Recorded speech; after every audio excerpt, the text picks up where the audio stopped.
Service কমিশনে পরীক্ষা চলাকালীন পরীক্ষা কেন্দ্রে মোবাইল নিয়ে ঢোকার অভিযোগে 6 জনকে গ্রেপ্তার করেছে মালদার ইংরেজবাজার থানার পুলিশ। পাবলিক সার্ভিস কমিশনের ক্লার্কশিপ পদের পরীক্ষা চলছে 2 দিন।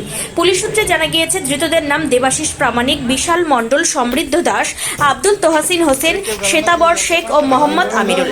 ধৃতরা মানিকচক, হবিবপুর, ইংরেজবাজার ও মোথাবাড়ির বাসিন্দা। ধৃতরা মালদার জোহরাতলা উচ্চ বিদ্যালয় ও বিভূতিভূষণ উচ্চ বিদ্যালয় থেকে গ্রেপ্তার করেছে।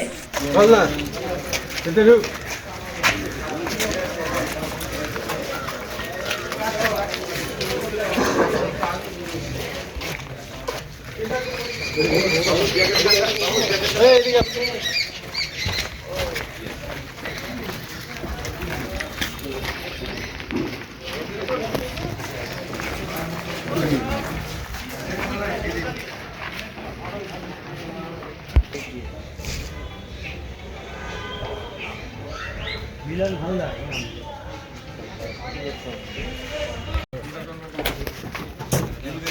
এই কেউ গেল না, কেউ যাও, পাঁচটা